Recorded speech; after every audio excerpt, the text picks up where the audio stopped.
So hello students, how are you all? जय हिंद to all of you. आज हम डिस्कशन करने जा रहे हैं वर्ल्ड ज्योग्राफी का लेक्चर नंबर 3। अभी तक के जो शुरुआती लेक्चर्स हुए हैं मैं बहुत आराम से आपको चीजें पढ़ा रहा हूँ ताकि एक बिगिनर भी है अगर वो भी, और एक बहुत जो पहले से सीखा हुआ है अपने रिवीजन कर रहा है वो भी, उनके लिए सबके लिए फायदा हो। इस तरीके से मैंने लेक्चर को डिजाइन किया। यकीन मानिए आपके आधे घंटे का वीडियो भले ही ये होता है, लेकिन उसके पीछे मैंने सारे एफर्ट्स डाले होते हैं 5-6 घंटे के। क्यों बता रहा हूँ? ताकि आप फील कर सको कि जो आप चीजें करने जा रहे थे वो टाइम आपका बच रहा है, यहाँ पर सेव हो रहा है।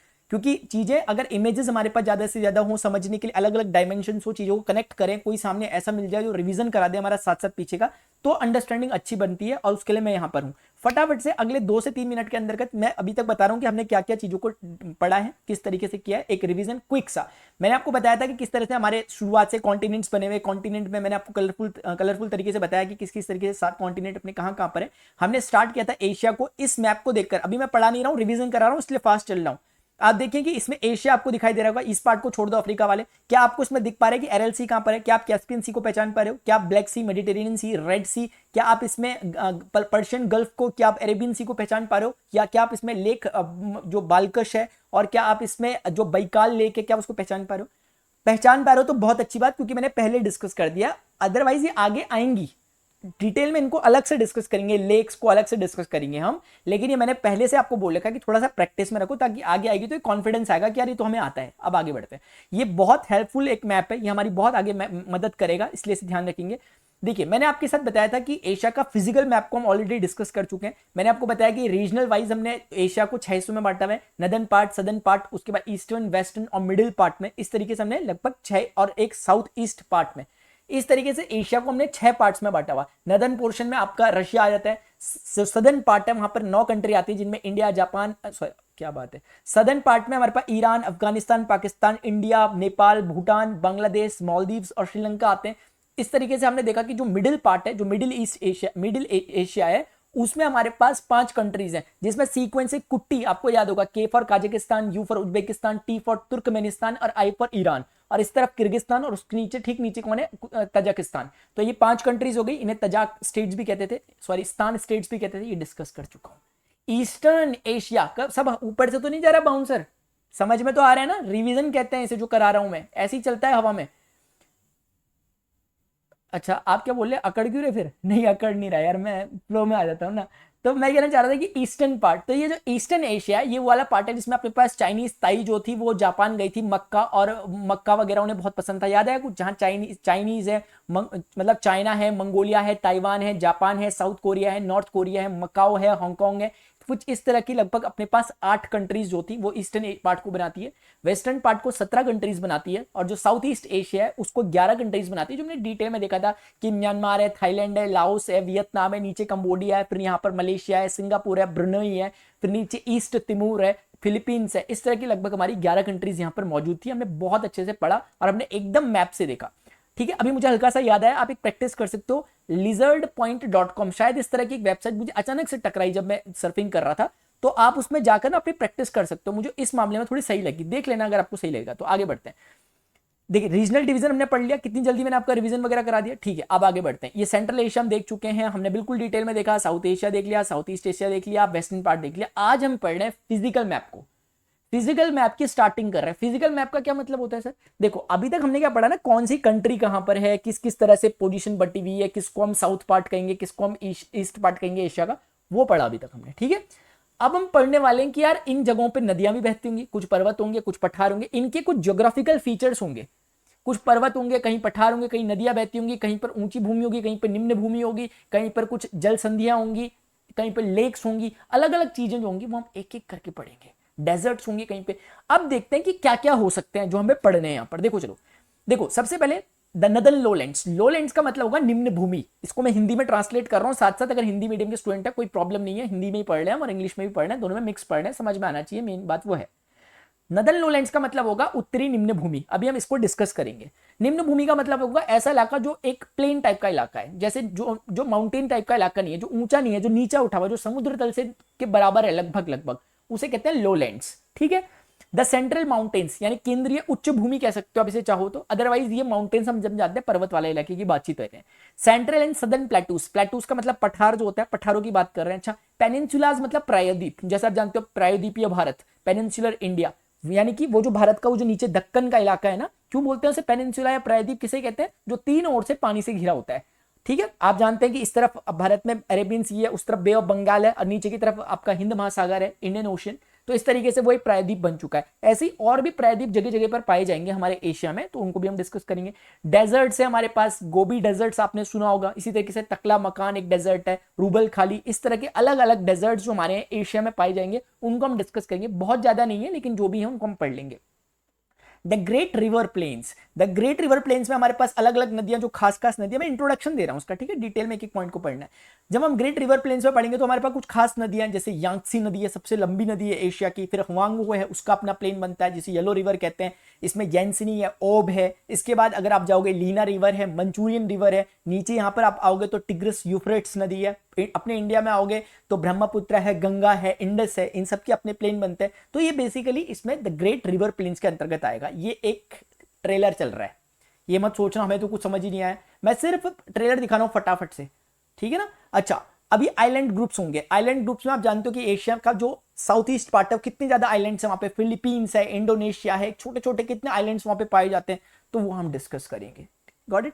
तो ये हमारा पार्ट है, लेकिन सारा एक दिन में नहीं करेंगे, क्योंकि एक दिन में करेंगे ना तो जल्दीबाजी में क्या होगा, बहुत सारे टॉपिक छूट जाएंगे, जो मैं बिल्कुल नहीं चाहता। मैं चाहता हूं कि एक बार यहां से पढ़ लिया आपने तो अलग से आपको दोबारा तिबारा ना पढ़ना पड़े कहीं से, इसी चीज को आप मल्टीपल टाइम रिवाइज कर लो, वीडियो देख देख के, नोट्स बनाने की तक जरूरत ना पड़े, सब यहां फीड हो जाए। ये बहुत बेस्ट मेमोरी कार्ड है जिसको ले जाना अलाउड एग्जामिनेशन में, पता है आपको। चलो ठीक है, द नदर्न लोलैंड्स। द नदर्न लोलैंड्स में हम सबसे पहले स्टार्ट कर रहे हैं अपने द नदर्न लोलैंड्स को। नदर्न लोलैंड्स में हमारे पास कौन सा इलाका आएगा देखते हैं, ठीक है। आज के दिन हम यही पढ़ेंगे माय डियर। और फिर एक इंपॉर्टेंट पार्ट जो होता है वो होता है सेंट्रल माउंटेन्स, उसके बाद के टॉपिक कंपैरेटिवली छोटे छोटे हैं, तो एक एक दिन हम दे रहे हैं। फिलहाल नदर्न लोलैंड्स में फिलहाल स्टार्टिंग से समझ रहे हैं।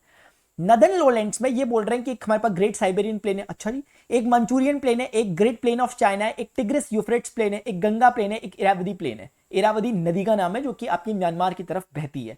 गंगा अपनी इंडिया में बहती है, माँ गंगा। और टिग्रिस यूफ्रेट्स प्लेन, टिग्रिस जो है ये उस तरफ बहती है जहां पे आपने सुना होगा टर्की है, इराक है, सीरिया है। मैं दिखाऊंगा, अभी दिखाऊंगा मैं आपको प्रॉपर। आपने मेसोपोटामिया वगैरह का नाम सुना होगा, सभ्यता यहीं पर विकसित हुई है, जिसे आप दजला फरात कहते थे, वही नदियां हैं। Great plains of China, obviously ये चाइना के पास कहीं होगी। मंचूरियन प्लेन ये भी चाइना और रशिया के पास कहीं पड़ता है। और ग्रेट साइबेरियन प्लेन ये रशिया में पड़ता है। एक ब्रीफ इंट्रोडक्शन दे दिया, वन बाय वन पढ़ते हैं, आ जाओ। सबसे पहले बहुत इंटरेस्टिंग है ग्रेट साइबेरियन प्लेन, यहीं से आपके बहुत सारे टॉपिक में क्लियर करूंगा, बहुत सारे फैक्ट्स मैं आपको बता दूंगा काम के। आप चाहो तो इन्हें नोट कर लेना, जो मैं अदर देन जो लिखा हुआ वो बोलूंगा, इसलिए आप उन्हें नोट कर लेना चाहो तो, ठीक है ना। बाकी जो चीजें लिखी हुई उन्हें नोट मत करो। देखो अब इधर इसमें क्या होता है ना, आपने जैसा कि देखा हमारा जो एशिया का मैप है, मैंने आपको स्टार्टिंग से बताता आ रहा हूं कि एक पहाड़ है, एक पूरा माउंटेन है, इसे कहते हैं यूराल माउंटेन। यूराल माउंटेन की खास बात यह है कि एशिया को एक तरह से अलग कर रहा है यूरोप के साथ। ये इकलौती चीज नहीं है जो एशिया को यूरोप से अलग कर रही है, चारों तरफ से एशिया को यूरोप से कोई चीज अलग कर रही है। जैसे कॉकेशस माउंटेन्स है, या फिर अपनी कैस्पियन सी है, या फिर ब्लैक सी है, ये लोग सबके सब अलग कर रहे हैं एशिया और यूरोप को। उनमें से एक ये अलग कर रहा है। मोटे मोटे शब्दों में कहूं तो रशिया का कुछ हिस्सा इसके लेफ्ट हैंड साइड में पड़ता है, कुछ हिस्सा राइट हैंड में। मैंने आपको पहले डिस्कस किया था, मॉस्को भले ही यूरोप में पड़ता है एक तरह से देखा जाए तो, लेकिन बाकी जो मेजर पार्ट ऑफ रशिया वो यहां की तरफ पड़ता है। तो यूराल माउंटेन आपको दिख रहा होगा। अब ये कहते क्या है, ये कह रहे कि साइबेरियन प्लेन, आपने सुना होगा कभी कभी बेयर ग्रिल्स जाता है, आज मैं साइबेरियन के जंगल में पहुंच चुका हूं, इस तरह की कुछ बातें कहता है। अब देखते हैं क्या होगा। ये आपको दिख रहा होगा, ये यूराल माउंटेन, अभी जूम करूंगा, डोंट वरी। अब ना मुझे आगे जाके ढूंढना पड़ेगा जरा। ये एक रिवर है, इस रिवर का नाम है लीना रिवर। लीना रिवर, अरे भाई मैं कहां चले गया, मैं यहां से ये इस तरीके से आपको दिखाने के लिए मैंने कर दिया, मैं जूम कर दूंगा, डोंट वरी। ये यहां पर ना लेक बैकाल है, बैकाल लेक आपने सुना हुआ, बैकाल। बैकाल सबसे गहरी झील है, यानी कि जो डीपेस्ट लेक है वर्ल्ड की वो बैकाल है। लगभग 1600 कुछ मीटर की है, यानी लगभग 1.5 किलोमीटर की आप लगा लो, लगभग 1 माइल की है, इतनी गहरी मीठे पानी की झील है, स्वीट वाटर, फ्रेश वाटर कहते हैं जिसे। समझ में आ गया। तो कुल मिलाकर के जो ये आपका यूराल माउंटेन है और जो ये आपकी लीना रिवर है, इन दोनों के बीच का जो रशिया का पार्ट आपको दिखाई दे रहा है ग्रीन कलर का, वो सारा का सारा साइबेरिया का इलाका कहलाता है। इसी को हम कहते हैं नदर्न लोलैंड। जो आपका ग्रेट साइबेरियन प्लेन है वो यही है, ये जो आपको दिख रहा है। किसके बीच में बनता है ये बनता है यूराल माउंटेन्स के और लीना रिवर के। इतनी सी बात है, क्लियर है, बस हो गया, इतना ही करना है इसमें। अब कुछ काम की बातें जो एक्स्ट्रा टाइप की वो मैं बता रहा हूं। जैसे लीना रिवर कहां से निकल रही है, बैकाल से निकल रही है। बैकाल लेक जो है वहां से निकलती है, दूसरे शब्दों में बैकाल माउंटेन पड़ता है वहां पे, वहां से निकलती है लीना रिवर। कहां जाके गिरती है? ये गिर रही है आर्कटिक ओशन में, क्योंकि ऊपर पे कौन सा ओशन है? आर्कटिक ओशन ही तो है, और कौन सा आप बताओ? कोई नहीं। लेकिन क्या होता है ना कि जो ओशंस होते हैं उनके छोटे छोटे पार्ट जो बन जाते हैं हम उन्हें सी बोल देते हैं। जैसे एक तो महासागर हो गया और एक समुद्र टाइप का इलाका हो गया, सागर कह देते हैं जिसे। जैसे एग्जाम्पल सुनना चाहते हो, जैसे हिंद महासागर है, हिंद महासागर इंडियन ओशियन है, लेकिन गंगा नदी कहां गिरती है? हम क्या बोलते हैं? हिंद महासागर। हम बोलते हैं बंगाल की खाड़ी में गिरती है। इसी तरीके से अगर आपसे कोई पूछेगा नर्मदा ताप्ती कहां गिरती है नदियां, तो आप बोलोगे यार ये ना अरब की खाड़ी में गिरती है। ये क्या है अरब की खाड़ी वगैरह? ये एक तरह से छोटे छोटे समुद्र के पार्ट है। यानी हिंद महासागर कहीं गया और कहीं जाके फंस गया उसका कुछ पानी, तो हमने उसको कुछ एक अलग नाम दे दिया। उसी तरीके से आर्कटिक ओशन के इस छोटे से पोर्शन को, जो ये आपको इधर पे दिखाई दे रहा है, इस वाले को इन्होंने लैप्टेव सी का, लैप्टेव सी कह सकते हो आप इसे, जैसे लैपटॉप होता है ना, तो उस तरह से आप याद रख सकते हो। ये लैप्टेव सी है, यहाँ पे लिखा हुआ, जूम कर दूंगा, डोंट वरी। दूसरी बात, आप कुछ खास नदियों के बारे में सुन लेते हैं जो यहां पर बहती हैं। देखो रशिया की कुछ 2-3 नदियों के नाम हो सके तो याद रख लो, सबसे लंबी है क्योंकि इंपॉर्टेंट भी है। आपको मैं बता दूं, जरा थोड़ा दिखा देता हूं। सबसे लंबी नदी यहां पे है येंसी। येंसी रिवर जो है यहाँ की सबसे लंबी रिवर है। कहां की? रशिया की, जो रशिया में बहती है। अच्छा, इसको मैं आपको बताऊंगा कैसे याद रखना है। उसके बाद एक रिवर है, इसका नाम है ओब रिवर। तो एक है येनिसी, एक है ओब, और एक है अपनी लीना, और एक है अपनी आमूर, अमूर रिवर। लीना की स्पेलिंग सिंपल LENA लिखते हैं, वैसे आप वही लिखना, ठीक है ना, अपने हिसाब से लिख लेना। और इन्होंने लिख किया LENA लिखते हैं सिंपल, यस ठीक है, LENA। अब मैं आपको बताता हूं ये चीज। अब ना इसको आप ऐसे याद रख सकते हो, मैंने ऐसे याद रखा, ये अब आम लेगा। थोड़ा सा ऐसे ही चलाते हैं यार काम हम लोग, क्या करें, सस्ते सस्ते ट्रिक करते हैं हमारे पास, क्योंकि हम ज्यादा ट्रिक पे भरोसा करते नहीं, लेकिन फिर भी काम चलाने के लिए याद रहेगा आपसे। ये अब आम लेगा। अभी तो आपको अजीब सा लगा कि यार आम क्यों लेगा यार, कैसे लेगा यार, ऐसे ही लेगा, जबरदस्ती लेगा, लेकिन धीरे धीरे आपको दिखेगा ये आपकी हेल्प करा देगा आम लेते लेते। इसलिए ये अब आम लेगा। आम मतलब अमूर रिवर, लेगा मतलब लीना रिवर, ये मतलब येनिसी, और ओ मतलब ओब रिवर। आप बोलोगे यार ये दिखाओगे नहीं तो कैसे मजा आएगा? मैंने बोला रुक जाओ, अब मुझे ना आगे जाके देखना पड़ेगा कौन कहाँ पे बह रही। देखो ये है ओब रिवर जो मैं बना रहा हूं यहाँ पे, ठीक है। कुछ कुछ रिवर्स को मैं बना के दिखा देता हूं आपको। एक है यहाँ पे, ये जा रही है येनिसी रिवर, येंसी, ये येंसी जा रही है, और ये ओब जा रही है। जो येनिसी जा रही है वो यहाँ से कहीं से निकल रही है, अभी मैं आपको सब दिखाऊंगा, सो डोंट वरी। और इस तरीके से हो गया। अब मैं आपको समझा देता हूँ। ये 3 रिवर्स दिख गई, बस इतना ही बहुत है। आमूर रिवर को अगर आप देखना चाहते हो तो वो आपको दिख जाएगी यहाँ कहीं पर, क्योंकि वो ओखोटस्क सी में जाकर गिरती है, इसलिए वो यहाँ पर ये आपको दिख रही है। अभी मैं आगे भी दिखाऊंगा, इसको चिंता मत करो। ये इस तरीके से लगभग लगभग आमूर रिवर आपकी जा रही है, जो रेड कलर की नीचे जा रही है। ये 4 रिवर्स को मैंने बना के आपको दिखा दिया यहाँ पर, यही है। अब देखो एक बार जूम कर लेते हैं हल्का सा, फिर हम आगे बढ़ रहे हैं। देखो चलो, ये यूराल माउंटेन आपको दिख चुका है, उसके बगल में ओब रिवर है। अब थोड़ा सा बातें ध्यान रखो, क्वेश्चन कैसे बन सकता है, आ सकता है ओब रिवर, उसके बगल में येनिसी लिख देंगे, तीसरे लिख देंगे आमूर, तीसरे लिख देंगे, चौथे लिख देंगे लीना। बोलेंगे इन्हें ईस्ट से वेस्ट या वेस्ट से ईस्ट के क्रम में लगाओ, तभी लगा पाओगे जब सेंस होगा कि ओब सबसे किनारे में, उसके बाद येनिसी है, उसके बाद लीना है, फिर लास्ट में देखा जाए तो आमूर रिवर है। एक बात और क्या बात हो सकती है, स्टेटमेंट की फॉर्म में क्वेश्चन आ सकता है कि ओब रिवर जो होती है ये फाइनली जाकर गिरती है लैप्टेव सी में। नहीं जी, ये आर्कटिक ओशन में गिरती है। अगर आप सी जानना ही चाहते हो कौन सा है, तो इसका नाम है कारा सागर, कारा सी। जैसे ये लैप्टेव सी था ना एक छोटा सा पार्ट, वैसे ही आर्कटिक ओशन जो है उसका एक और छोटा पार्ट है, उसे कहते हैं हम कारा सी। आपको शायद यहाँ पे दिख रहा होगा कारा सी लिखा हुआ। तो ये इतना इलाका जो बिल्कुल ढका हुआ जमीन से थोड़ा बहुत, ये कारा सी कहलाता है। छोटा सा जो पानी का एक आपको वाटर बॉडी दिख रही है, तो ओब रिवर भी वहीं गिरती है कारा सी में। और आपकी जो येंसी है ये भी कहां गिरती है, कारा सी में जाकर गिरती है। येंसी सबसे लंबी रिवर है इनमें, आप देख लीजिए ये जो येनिसी दिख रही है कंपैरेटिवली सबसे लंबी रिवर है, रशिया की सबसे लॉन्गेस्ट रिवर है। तो ओब पता चल गया कारा सी में गिरती है, येनिसी कारा सी में गिरती है, लेकिन लीना कहां गिरती है, लैप्टेव में। तो L for Lena, L for Laptev में गिरती है, और बैकाल के लास्ट में एल आ रहा है, इसका मतलब कि बैकाल से निकलती है। इस तरह के छोटे मोटे हल्के फुल्के हिंट अपने आप को देते हुए चलोगे तो बढ़िया रहेगा। ये जो येनिसी है ये कहीं यहाँ पे अल्ताई माउंटेन्स होता है वहां से निकलती है, बाद में देख लेंगे कहाँ अल्ताई माउंटेन्स वगैरह होते हैं, क्योंकि हमें माउंटेन्स आगे डिस्कस करना है। अभी छोटी छोटी मोटी मोटी बातें हमने पढ़ ली है, ठीक है। आमूर के बारे में भी आपको पता चल गया। होपफुली आपको ये समझ में आ गया होगा कि जो ग्रेट साइबेरियन प्लेन्स होते हैं वो कहां पर पाए जा रहे हैं, वो यूरल माउंटेन्स और लीना रिवर के बीच का जो इलाका है वो उस तरफ से है।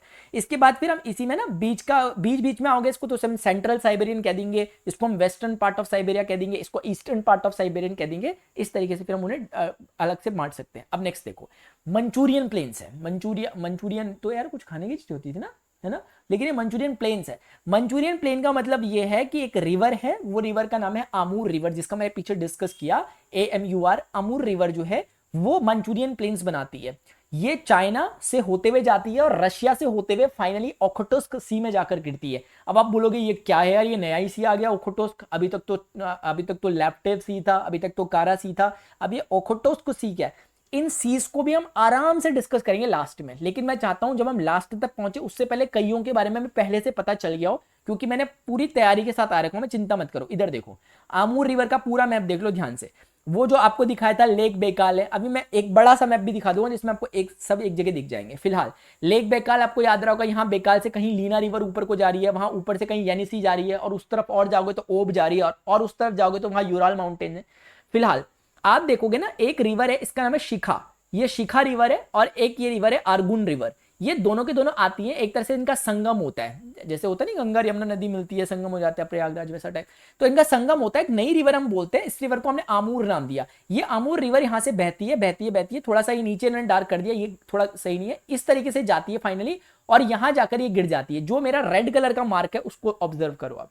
तो कुल मिला के आमूर रिवर ध्यान रखो, याद रह पा रहा है आपको, अर्गुन याद रह पा रहा है और शिखा याद रह पा रहा है तो अच्छी बात, अदरवाइज चलेगा भी, कोई ज्यादा लोड मत लो। मेन ये याद रखो कि आमूर रिवर है। आपको दिख रहा होगा कि ये जो आपको पार्ट दिख रहा है ना, ये जो पार्ट दिख रहा है ये चाइना का नदन पार्ट है, स्पेशल माउंटेन्स है। अगर आप में से कोई जानता है तो इन माउंटेन्स का नाम लिख देना, क्योंकि मैं माउंटेन्स पढ़ाऊंगा तब डिस्कस कर दूंगा, वैसे अभी मैं नहीं बोल रहा क्योंकि ज्यादा कंफ्यूजन हो जाएगा, अलग से पढ़ लेंगे। फिलहाल ये आमूर रिवर गई है और ये यहां से चाइना और फिर उसके बाद कुछ हिस्सा रशिया से होते हुए बाहर निकलती है और ओखोटस्क सी में जाकर ये गिरती है। ठीक है, तो कुल मिलाकर के अगर आपसे कोई पूछे मंचूरियन का मैदान, ये मंचूरिया का मैदान है जो पूरा आपको हल्का सा, अगर आपको पता नहीं दिख पा रहा होगा, नहीं दिख पा रहा होगा, हल्का येलो टाइप का कलर है, हल्का हल्का कलर दिख रहा है, क्योंकि ये पार्ट कुछ रशिया में भी है। क्यों हम बोल रहे होंगे रशिया में भी इसके प्लेन को, क्योंकि जब हम किसी चीज का कैचमेंट एरिया देखते हैं तो उसकी ट्रिब्यूटरीज जहां जहां तक फैली हुई है वो भी उसमें कवर हो जाती है। तो आमूर रिवर सिर्फ कहां बह रही है इतना ही मायने नहीं रखता, ये भी मायने रखता है कि उसकी ट्रिब्यूटरीज कहां कहां तक फैली हैं। तो वो क्योंकि रशिया तक फैली हैं इसलिए इसका टोटल कैचमेंट एरिया रशिया तक भी पहुंच गया। इसलिए हम कहेंगे कि आमूर रिवर चाइना और रशिया में एक प्लेन बनाती है जिसका नाम है Manchurian plain. Got it. Amur river finally कहां गिरती है, सी ऑफ ओखोटस्क में जाकर। आपको थोड़ा अजीब सा लग रहा होगा, आप बोलोगे यार फीलिंग नहीं आ रहा। देखो ये ना माय डियर, ये जापान है पूरा तलवार टाइप की, ये सखालीन है, सखालीन आइलैंड कहते हैं इसे। सखालीन को रूस की जो मेन लैंड है उससे एक स्ट्रेट होती है, उसका नाम है आपका तत्तर। आपको अजीब सा लगेगा सुनने में, रहने दो मत करो याद, मैं क्योंकि आपको एक अच्छी सी पिक्चर दिखाने वाला हूं। वैसे तो मैंने नीचे पे बड़ी पिक्चर दिखाई है लेकिन मैंने आपके लिए पिक्चर रखी है, आराम से समझ में आ जाएगा। देखो ये आपको दिख रहा होगा ना, this is sea of Okhotsk, ये सी ऑफ ओखोटस्क है। एक बात ये आपका ना, ये जो छोटा सा इलाका दिखाई दे रहा है, देखो मैं आपको कंफ्यूज नहीं करना चाहता हूं, मैं चाहता हूं आपको एक बारी में पिक्चर दिखे सारी की सारी, वो इंपॉर्टेंट है। नाम याद रखना बहुत बड़ी बात नहीं है, लिंक करना काफी इंपॉर्टेंट, नाम तो होते रहेंगे धीरे धीरे यार। ये आपको जो दिख रहा है ये सखालीन, इसे द्वीप कहते हैं, सखालीन आइलैंड कहते हैं। उसके बाद ये जो इलाका शुरू हो गया, ये जापान का इलाका शुरू हो गया, ये आपको स्वॉर्ड टाइप की बनी हुई, एक तलवार टाइप की बनी हुई दिखाई दे रही होगी, ये जापान है। जापान का सबसे ऊपर का द्वीप, याद मत रखना बिल्कुल भी, होकेडू है, फिर होशु है मिडिल वाला, फिर लास्ट वाले को क्यूशु कहते हैं, बिल्कुल याद मत रखना, मैंने ऐसे ही बोल दिया थोड़ा स्टाइल मारने के लिए, आपको याद नहीं रखना। तो होकेडू, होशु, क्यूशु ऐसे कुछ जापान के द्वीप हैं। क्यों बोल रहा हूं, इतना याद क्यों करा रहा हूं, क्योंकि ये जो आपको चीज दिखाई दे रही है, अभी जूम करूंगा सो प्लीज डोंट वरी, ये जो जापान के पास है तो ऑब्वियसली इसका नाम क्या होना चाहिए, जापान के पास है तो भैया जापान सी होना चाहिए, जापान सी रख दिया हमने छोटे से सी का नाम। देखा जाए तो ना ये जो पैसिफिक ओशन है उसी के पार्ट हैं छोटे छोटे, जहां जहां जाके फंस गए हमने उनको अलग अलग नाम दे दिया। ठीक है, तो इसका मतलब जापान सी, कोई कोई लोग इसे ईस्ट सी भी कहते हैं। क्यों कहते होंगे, क्योंकि ईस्टर्न पार्ट में, अगर अमेरिका वाले वो यूरोप वाले देख रहे हैं तो उनके लिए तो ईस्ट हो गया ना, तो वो कहते हैं ईस्ट सी है, क्योंकि इस तरह से जापान सी भी कहते हैं ईस्ट सी। अच्छा ये आपका चले गया। उसके बाद ना ये जो इलाका है, वैसे मैंने आपको पहले भी बताया हुआ लेकिन अभी देख लेने में कोई दिक्कत नहीं है, अभी मैं जूम करूंगा, ये कोरिया का पार्ट है, नॉर्थ कोरिया और साउथ कोरिया, बिल्कुल जापान का जहां खत्म होता है वहां लगभग लगभग ये मिलता है आपस में, इनके बीच में स्ट्रेट मिलती है, उनको हम बाद में पढ़ेंगे, वो दिक्कत वाली बात नहीं। इसके पास में ना आपको यहां पर एक चीज दिख रही होगी, इसको ओ गॉड, इसको माय डियर एक नाम दिया गया है, इसको येलो सी कहते हैं। येलो सी इसलिए कहते होंगे क्योंकि कोई येलो रिवर इसमें मिलती होगी आके शायद, हाँ जी मिलती है, अभी डिस्कस करेंगे। ठीक है, तो छोटे छोटे। अच्छा इसके बाद ये जस्ट इसके नीचे एक छोटा सा पार्ट दिख रहा है, इसे ईस्ट चाइना सी कहते हैं, और ये साउथ चाइना सी, बस इतनी ही है सबसे टॉप में। अब कल को क्या जाएगा क्वेश्चन, इन्हें नॉर्थ से साउथ में लगाओ। सबसे टॉप में ओखोटस्क सी है, उसके ठीक नीचे जापानीज सी है, उसके ठीक नीचे और आओगे तो आपको जापान सी के नीचे येलो सी मिल जाएगा, येलो सी के थोड़ा और नीचे आओगे तो ईस्ट चाइना सी मिल जाएगा, उसके थोड़ा और नीचे आओगे तो साउथ चाइना सी मिल जाएगा। Got it. और सब क्यों नाम दिए गए हैं वो समझ में आ रहा है। साउथ चाइना सी क्योंकि चाइना के साउथ में, ईस्ट चाइना सी क्योंकि वो चाइना के लगभग लगभग ईस्ट में पड़ता है, जापान सी इसलिए बोला क्योंकि जापान के बगल में पड़ता है, और येलो सी इसलिए बोला गया क्योंकि वहां पे येलो रिवर आके मिलती है, देख लेंगे कैसे मिलती होगी। और ओखोटोस्क सी सबसे टॉप में है, वो हमें समझ में आ गया रशिया के पास, समझ में आ गया आपको, हल्का फुल्का तो समझ में आ गया यार, झूठ मत बोलना। तो अब आपको समझ में आ रहा होगा कि ये सी ऑफ ओकोटोस्क का, क्या आप यहाँ पे देख के नाम बता सकते हो किसके क्या? सी ऑफ जापान फीलिंग आ रहा है कि जापान के सामने है, बस बहुत बढ़िया, इतना ही फील चाहिए बस, और चाहिए क्या? ये थोड़ा सा मैप जिसको और दिक्कत होगी वो देख लेना। अच्छा मैंने जूम नहीं करा क्या इसको? अच्छा जूम करना था क्या किसी को? अच्छा करना भी था, देख लो यार एक बार फटाफट से। हाँ ये सी ऑफ ओकोटोस के ऊपर पे ये आप ही देख लीजिए आराम से सारी बातें, वैसे मुझे लगता है समझ में आ गई। प्लीज हो सके तो एटलस लेके बैठ जाया करो, वैसे तो मैं सारे मैप वगैरह लाया आता हूँ, जरूरत नहीं होती है, फिर भी स्टिल आगे बढ़ते हैं। ये आप देख लेना अगर जरूरत होगी इस मैप की, मैंने इसलिए रखा हुआ ताकि किसी को लगेगा तो देख लेगा। अब नेक्स्ट प्लेन आ रहा है माय डियर, वो क्या है? Great plain of China. China का प्लेन है, ग्रेट प्लेन, महान प्लेन है। अब ये प्लेन चाइना का, दो महत्वपूर्ण नदियां चाइना में जो बहती है, जैसे अपने वहां हम जानते हैं गंगा, ब्रह्मपुत्र, सिंधु।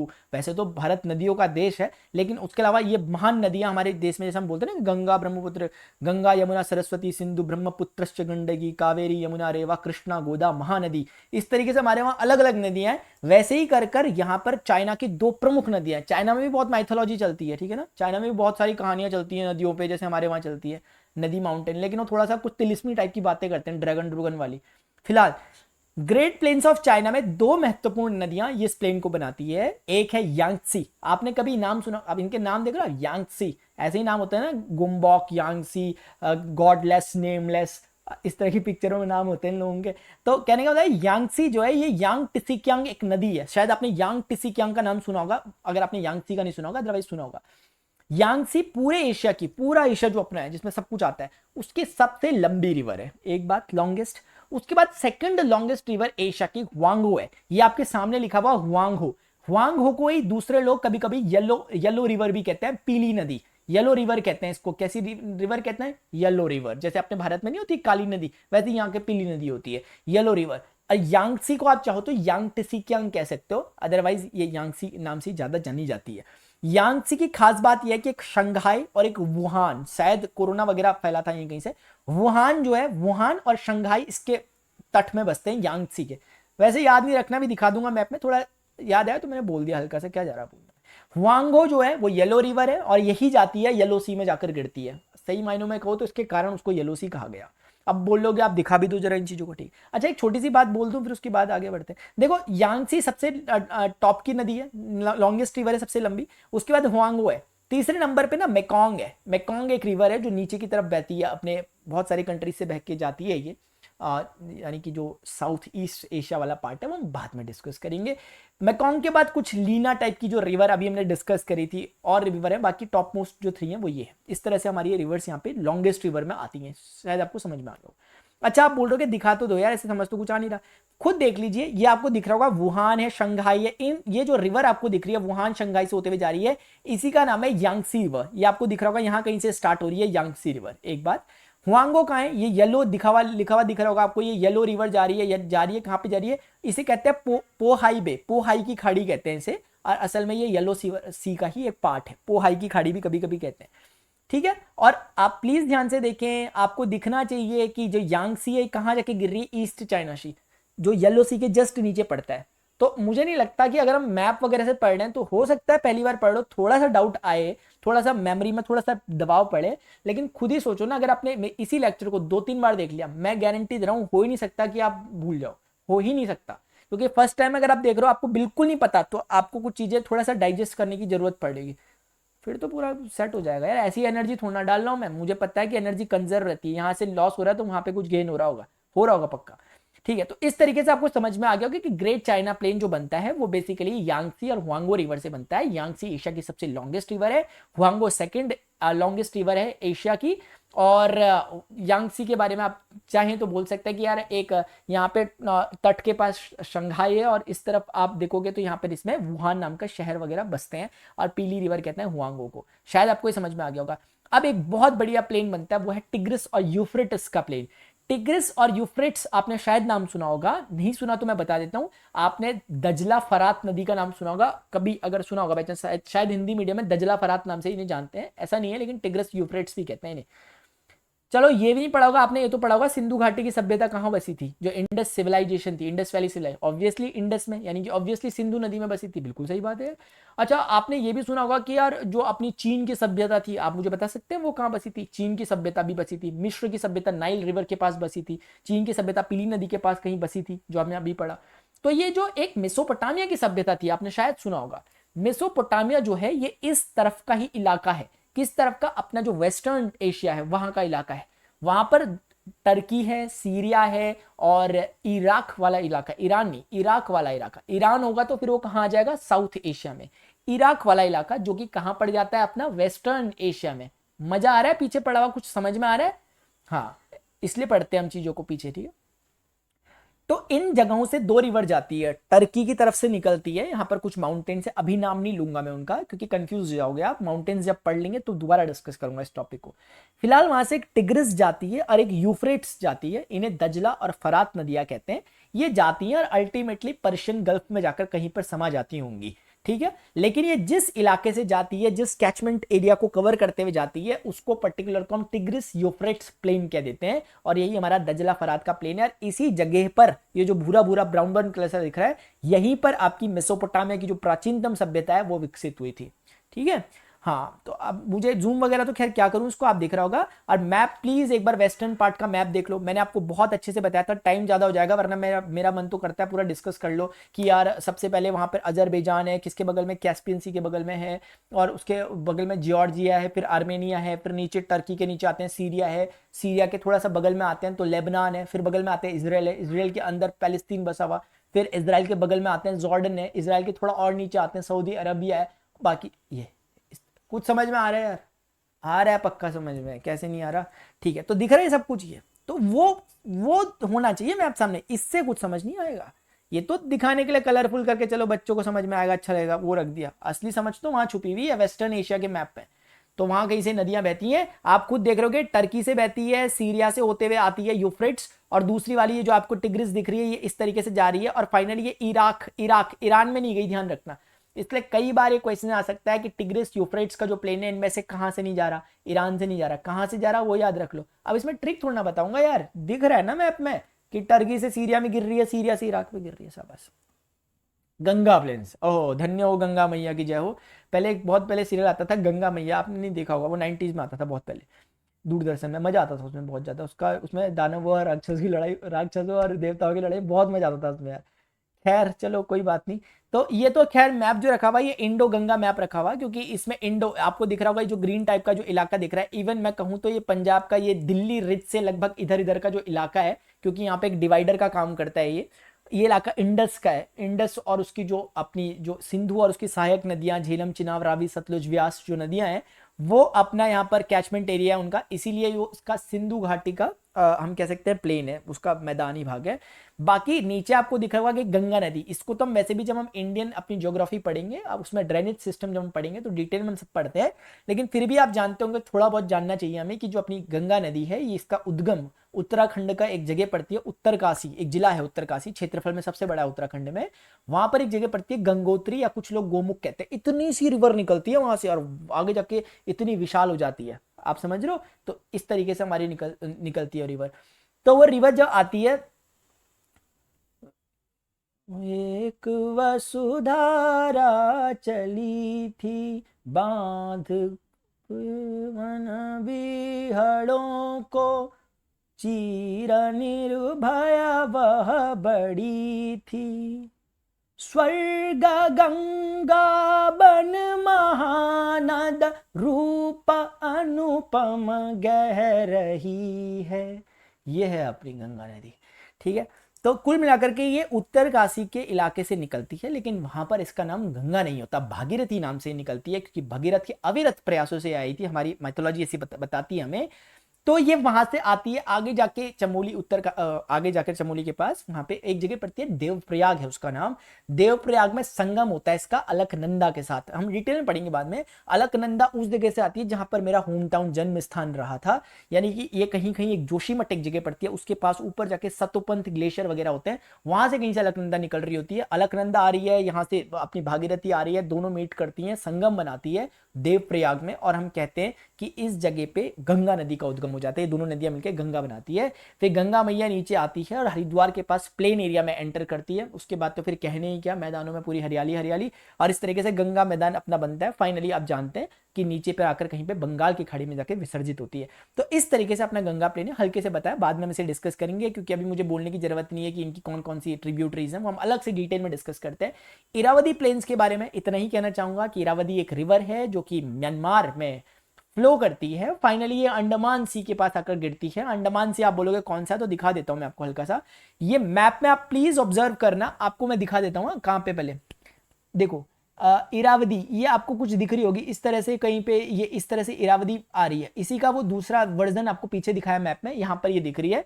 अब मैं आपको इसे जूम कर देता हूं, इस पर फोकस करो, ये आपको दिख रहा होगा म्यांमार का इलाका है, पूरी डिटेलिंग है। बगल में आप मैप देख लो, असलियत में किस में आपको जूम किया हुआ है, राइट हैंड साइड में देखो, टॉप राइट कॉर्नर में आपको दिखेगा कि उसको जूम करके दिखाया गया कि म्यांमार के कोने कोने से ये आ जाती है होते हुए, और इस तरफ आप जानते हैं कि अपना अंडमान वगैरह अपना भारत का इलाका है, तो कहीं ना कहीं इसलिए इसे अंडमान सी कहते हैं। और ये अल्टीमेटली अंडमान सी पर आकर गिरती है। एक दूसरी खास रिवर भी है, उसका नाम है मेकॉन्ग। मेकॉन्ग को भी हम बाद में डिस्कस कर लेंगे, लेकिन हो सके तो आप मेकॉन्ग को यहीं पर कहीं ढूंढ लेना, आराम से आपको दिख जाएगी। मेकॉन्ग बहुत सारी जगहों से होकर जाती है, वियतनाम, कंबोडिया, इन बहुत सारी जगहों से होकर जाएगी, आप इन्हें देख लेना, ठीक है। फिलहाल ये आपको मैंने बता दिया। होपफुली स्टूडेंट्स, जितना कुछ मैंने आज आपको बताया, हमने आज क्या क्या पढ़ा, हमने आज क्या क्या पढ़ लिया, हमने पढ़ा भाई सबसे पहले कि जो साइबेरियन प्लेन्स होते हैं, जो नदन लोलैंड्स वाला पार्ट है वो क्या है, मंचूरियन के मैदान क्या है, हमने the great plain of China को समझा कि ह्वांगो और यांगसी नदी के मिलने से वो बना हुआ। उसके बाद हमने पढ़ा यूफ्रेट्स और टिग्रिस और यूफ्रेट्स नदियों ने मेसोपोटामी की सभ्यता को टर्की, सीरिया, इराक में विकसित किया। फिर हमने पढ़ा भी फाइनली ये इरावदी वाला, फिर गंगा अपना प्लेन वो पढ़ा, कुछ इस तरीके से हमने कुछ चीजें पढ़ी। आज के दिन हमने एक तरह से देखा क्या, द नदन लोलैंड्स पार्ट जो थे उसको हमने डिस्कस किया। अब नेक्स्ट लेक्चर हमारा होने वाला है एशिया के माउंटेन्स पर। आई होप जितना कुछ आपने पढ़ा होगा आपको बहुत अच्छे समझ में आएगा और मजा आएगा, वो इंपॉर्टेंट बात है। प्लीज कोशिश करना अपने पास एक आउटलाइन मैप्स जो होते हैं वो रखना, ब्लैंक में मैप रखना, उसमें इन चीजों को एक बार फिल करना। अगर आपको नहीं मिल पा रहा है, ऐसा कुछ होगा मुझे बोलना, मैं कोशिश करूंगा आपको प्रोवाइड कराऊं ताकि आप उसे प्रिंट निकाल के कर लो उस पर काम। तो इस तरीके से होता है। अगला हमारा लेक्चर बहुत इंपॉर्टेंट, बहुत इंफॉर्मेटिव होगा क्योंकि माउंटेन्स को पढ़ेंगे। जब हम इन सबको पढ़ लेंगे ना, कलेक्टिव पिक्चर बन पाएगी हमारे सामने कि एशिया मतलब क्या, ठीक है, तब असली मजा आता है। फिर ये अप्रोच अगर आपने एशिया में जो फॉलो किया, सेम अप्रोच को फॉलो करते हुए हमें अलग अलग कॉन्टिनेंट्स को पढ़ना, और मजा ही आ जाता है। तब हमें लगता है कि यार दुनिया घूम गए, वर्ल्ड टूर हो गया घर बैठे बैठे। हाँ, ऐसे होता है वर्ल्ड टूर। तो अभी के लिए डियर स्टूडेंट्स इतना ही। अगर आपको लेक्चर इंफॉर्मेटिव लगा, प्लीज वीडियो लेक्चर को लाइक करें यार, लाइक करें वीडियो लेक्चर को, अदर नीडी स्टूडेंट के साथ शेयर करें। पता तो लगना चाहिए कि स्टूडेंट कम्युनिटी भी एग्जिस्ट करती है। दुनिया कहती है यार पढ़ाई लिखाई के वीडियो नहीं चलते यार, ऐसा कहती है दुनिया, लेकिन मैं इस सोच को बदलना चाहता हूँ। मैं चाहता हूँ नहीं यार, पढ़ने लिखने वाले लोग भी बहुत है हमारे इंडिया में, तो आपको इस बात को प्रूव करना है। अभी के लिए इतना ही, मिलते हैं नेक्स्ट सेशन में। Till then good bye, see you, take care, जय हिंद, बाय बाय।